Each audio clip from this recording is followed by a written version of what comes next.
Hello दोस्तों, new episode आ गया है। इन दिनों में एक फंक्शन में बिजी था, इसलिए वीडियो नहीं बना पा रहा था। तो पिछले एपिसोड के एंड में देखा था वांग जाओ ने नाइफ एक्सपर्ट ली से उसका सोल नाइफ ले लिया था, जिस वजह से उसके ऊपर उसी की टेक्निक का बैकफायर होकर वो इंजर्ड हो गया था। फिर वांग जाओ ने उसे छोड़कर आगे बढ़ गया। तभी वांग जाओ के सामने बियर्ड वुल्फ नाम की एक पर्सन आ गया था। वांग जाओ ने उसे भी बड़ी आसानी से डिफीट कर दिया था। तो आप आगे न्यू एपिसोड की स्टार्टिंग में बियर्ड वुल्फ और वांग जाओ की फाइट की वजह से हुए रूम की हालत का देखकर कुई और मिलियन स्टोन शॉक हो गए थे। स्टोन ने कहा ये कैसे पॉसिबल है, उसकी इंटरनल पावर ऑलमोस्ट 0 है। और तो रूम को देखकर ऐसा लगता है कि उसके पास कोई सीक्रेट टेक्निक भी नहीं है, वो सिर्फ बॉडी स्ट्रेंथ पर रिलाई है जैसा कि। तभी उसकी बात को काट कर कुई ने ब्लश करते हुए कहा एक कल्टीवेटर, ये बिल्कुल सही है क्योंकि मुझ पर जितना अटैक करोगे मुझे उतना ही फायदा होगा। फिर वांग जाओ की तरफ हाथ बढ़ाकर कहा हेलो, मेरा नाम जाओ कुई है और तुम्हारा? ये लड़की रैंक भी मार्शल आर्टिस्ट है। स्टोन ने कहा रुको, क्या वो ऐसा करने वाली है? फिर हाथ मिलाकर कुई ने कहा आप कैसे हैं? वांग जाओ उसके बिहेवियर को देखकर स्पीचलेस हो गया। तभी कुई ने वांग जाओ के हाथ को टाइट से जकड़कर उसके मुंह पर एक पावरफुल पंच जड़ दिया, जिससे उसके मुंह की हालत बिगड़ गया। और मन में कहा ऐसा लगता है वो लड़की पागल है। फिर उसने भी कुई के मुंह पर एक पंच जड़कर कहा मैं बिल्कुल ठीक हूँ, तुम कैसे हो? जाओ कुई ने ब्लश करते हुए मन में कहा ऐसा लग रहा है कि कोई चीज मेरी बॉडी में एंटर कर रही है और मेरी इनर पार्ट को पिघला रही है। फिर वांग जाओ से कहा ये किस तरह की कल्टीवेशन टेक्निक है? वांग जाओ ने हैरान होकर कहा ये कितनी अजीब लड़की है, क्या वो फड़बाट है? वांग जाओ ने कहा मेरा हाथ छोड़ो। तभी वो लड़की उसके हाथ को खींचकर पीठ पर एक पंच मार दिया। यह देखकर वांग जाओ गुस्सा हो गया और वो भी खींचकर थप्पड़ मार दिया। फिर लड़की ने भी खींचकर थप्पड़ मार दिया। वांग जाओ ने कहा क्या तुम पागल हो, मुझे फोर्स मत करो। तभी उसकी बात पूरी होने से पहले ही लड़की ने उसे लात मारकर कहा बातें करना बंद करो और फाइट करो, और उसके ऊपर लातों की बारिश कर दिया। ये सब देखकर मिलियन स्टोन ने आंखें बंद कर ली। वांग जाओ ने मार खाते हुए मन में कहा डैम इट, वो खुद को है मुसीबत में डाल रही है।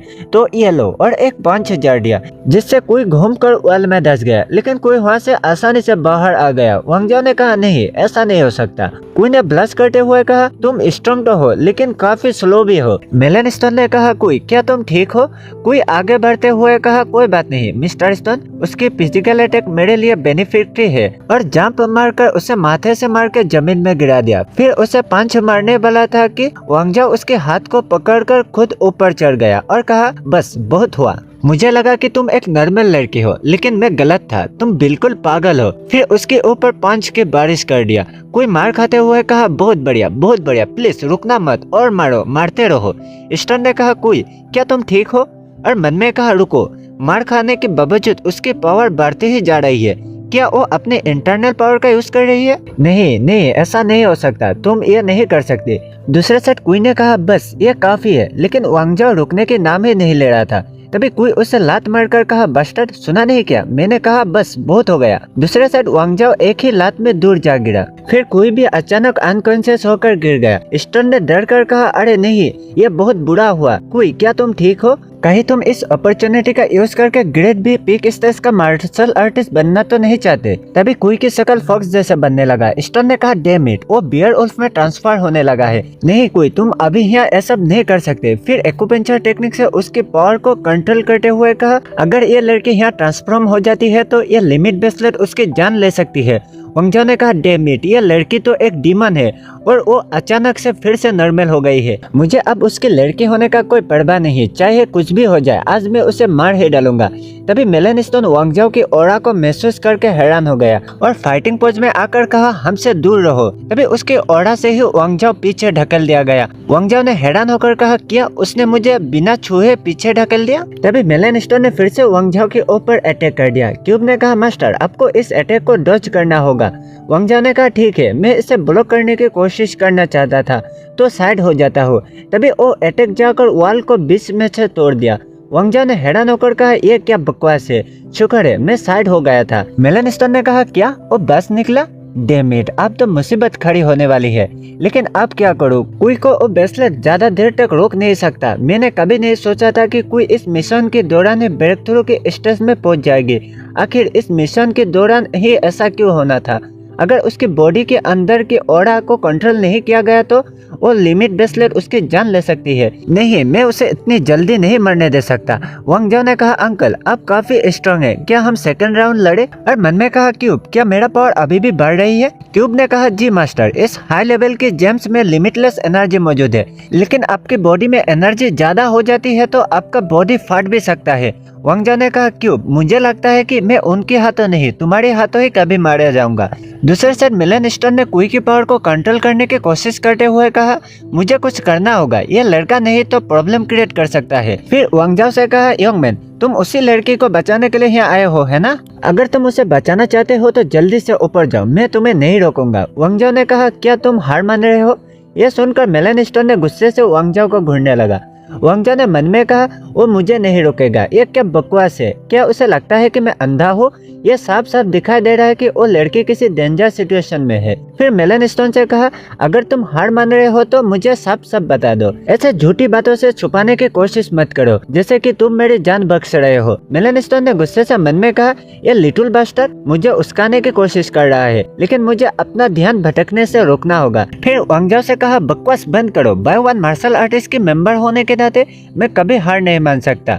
वांग जाओ ने कहा, ऐसा क्या? तो ठीक है, इस सिचुएशन में मैं आपसे फेयर फाइट करूंगा। मैं भी अपने जगह से बिना हिले तुम पर सिर्फ यहीं से ये ईंटें फेंकूंगा। और मन में कहा, मुझे इन्हें पूरी तरह से डिस्ट्रॉय करना होगा, वरना ये लड़के ठीक होने के बाद क्या गारंटी है कि वो दोबारा मुझे पीछे से अटैक नहीं करेंगे। तो अंकल अब इसे ब्लॉक करके दिखाओ। ये देखकर मिलन स्टोन डर गया और मन में कहा, ये लिटिल बास्टर्ड, क्या उसे लगता है कि ये सब कुछ मजाक चल रहा है? तभी कोई बेकाबू होकर अजीब अजीब से आवाज में चिल्लाने लगा। ये देखकर मिलन स्टोन डर गया और कहा, डैम इट, मुझे अपना ध्यान भटकने से रोकना होगा। ठीक है, मैं हार तो नहीं मानूंगा, लेकिन हम अब तुम्हारे रास्ते नहीं आएंगे, ये मेरा वादा है। अगर मैंने कोई पर ध्यान नहीं दिया तो वो मर भी सकती है।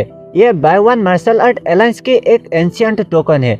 अलायंस के लिए इस टोकन पर ब्लड देकर ओथ ली जाती है। हर मार्शल आर्टिस्ट इस टोकन का रिस्पेक्ट करता है। फिर ब्लड गिराकर कहा, मैं मिलन स्टोन ओथ लेता हूँ कि मैं वांग जाओ को कभी दोबारा चोट नहीं पहुँचाऊंगा। अगर मैंने अपना ओथ को तोड़ा तो हेवन मेरी बोन को तोड़कर चूर चूर कर दे। और मन में कहा, इस टाइम मिशन और रिसोर्सेज इम्पोर्टेंट नहीं है, अभी सबसे इम्पोर्टेंट यह है कि कोई की जान बच जाए। हो गया, अब इसे लेकर मेरे सामने से हट जाओ। फिर गुस्सा होकर कहा, हे तुम क्या कर रहे हो? वांग जाओ ने कहा, ये आप जैसे रेपुटेड और ट्रस्टेबल पर्सन की तरह लिए गए ओथ है, मुझे आप पर कोई डाउट तो नहीं है। मैं बस हमारी मुलाकात की मेमोरी के लिए एक वीडियो बना रहा हूँ और कुछ नहीं। मिलन स्टोन ने गुस्से से कहा, तुम अभी के अभी ये रिकॉर्डिंग बंद करो। वांग जाओ ने कहा, ठीक है, मैं बंद कर रहा हूँ। मुझे उम्मीद है कि यह डुप्लीकेट नहीं है। क्या यह कीमती होगा? क्या इसे बेचकर पैसा कमाया जा सकता है? हालांकि इस पर खून के धब्बे लगे हैं। यह सुनकर मिलन स्टोन खून के खांसी खसने लगा। वांग जाओ ने कहा, अच्छा तो अब मैं चलता हूँ, तमीज से पेश आना। ठीक है। आजकल के यंगस्टर इतने स्कैरी कैसे होते हैं? फिर से दूसरे तरफ शिफ्ट होता है। दल वाला आदमी ने कहा, मिस्टर यान, आपकी किलर लीजन पूरी तरह से डिस्ट्रॉय हो चुकी है। यहाँ मैं एक बात क्लियर कर दूं, पहले के एपिसोड में मेरा मिस्टेक हो गया था। मुझे लगा कि यह यंग मास्टर लुओ साओ का कोई कजिन है और लुओ साओ की कोई बदला लेने के लिए चंगन सिटी के बॉस की बातें सुनकर जी गुकिन को पकड़ने के लिए सियान याओ को किडनैप करा था, लेकिन ऐसा नहीं है। ये यंग मास्टर ही लुओ साओ है। ऐसा मिस्टेक इसलिए हुआ क्योंकि यहाँ बार बार हर कैरेक्टर के नाम बदला जाता है। तो फिर से कहानी में आते हैं। डोल वाले आदमी की बातें सुनकर लुओ साओ ने शौक होकर कहा, क्या मेरे सारे किलर मारे गए? ओल्ड ली, अब क्या होगा? ओल्ड ली ने कहा, मास्टर हमारी प्लान में बदलाव आया है, आपको अभी यहाँ से निकलना होगा। लुओ साओ ने कहा, तुम्हारा मतलब क्या है? यहाँ क्या हुआ? क्या जी गुकिन ने कुछ किया है? डोल वाले आदमी ने कहा, जी गुकिन को छोड़ो, एक और आदमी है जिसे मैं मारना चाहूंगा। लुओ साओ ने कहा, लेकिन ये किसने किया? ओली ने कहा, Bai Wan martial art alliance पीछे हट गया है, उन्होंने इंट्रूडर का पीछा करना बंद कर दिया है। यंग मास्टर लुओ साओ ने हैरान होकर कहा, क्या वो पीछे हट गए हैं? ओली ने कहा, मैं इसलिए कह रहा हूँ कि यह प्लान अब काम नहीं करेगा। इस टाइम सबसे इम्पोर्टेंट बात यह है कि तभी ओली की बातों को काट कर लुओ साओ ने कहा, नहीं मैं भाग नहीं सकता। फिर डॉल वाला आदमी से कहा, मिस्टर यूसन प्लीज आप मुझे इस प्लान पर जारी रखने में मदद करें, मैं आपको रिवार्ड 2 टाइम ज्यादा कर दूंगा। नहीं, मैं इसे 3 टाइम ज्यादा कर दूंगा, कैसा रहेगा? तभी उस डॉल ने लुओ साओ के ऊपर अटैक करके कहा, तुम बास्टर्ड, मुझे कितने बार तुम्हें बताना पड़ेगा कि तुम मुझे पैसे देकर खरीद नहीं सकते। तभी यंग मास्टर के सामने ओल्ड ली आकर उस अटैक से उस यंग मास्टर को प्रोटेक्ट कर लिया और कहा, यंग मास्टर क्या अब ठीक है? यंग मास्टर ने हैरान होकर कहा, यह क्या था? फिर दोनों पीछे से यूसान को जाते हुए देखने रहे। ओल्ड ली ने कहा, यह पर्सन काफी स्कैरी है, हमें उससे पंगा नहीं लेना चाहिए। फिर सीन किसी और एरिया पर शिफ्ट होता है। किसी ने कहा, हेलो मिशा, क्या तुम सुन रहे हो?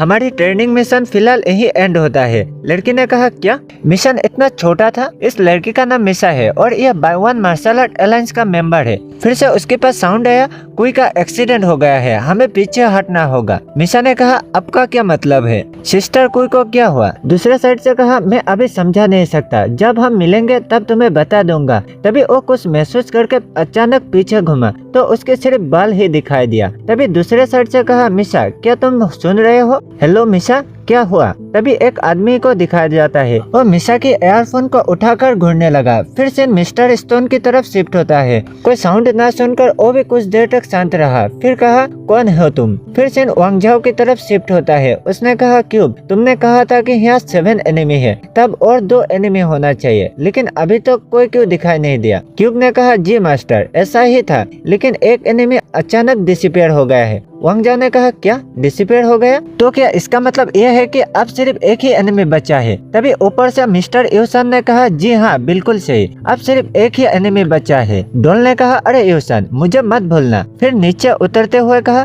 तुमसे मिलकर अच्छा लगा, मैं यूसान हूँ। वांगजाओ ने मन में कहा, क्यूब, क्या तुमने कहीं गलती कर दी है? यह आदमी का फाइटिंग पावर सिर्फ 7, यह कैसे हो सकता है? तब तो यह एक नॉर्मल ह्यूमन होना चाहिए।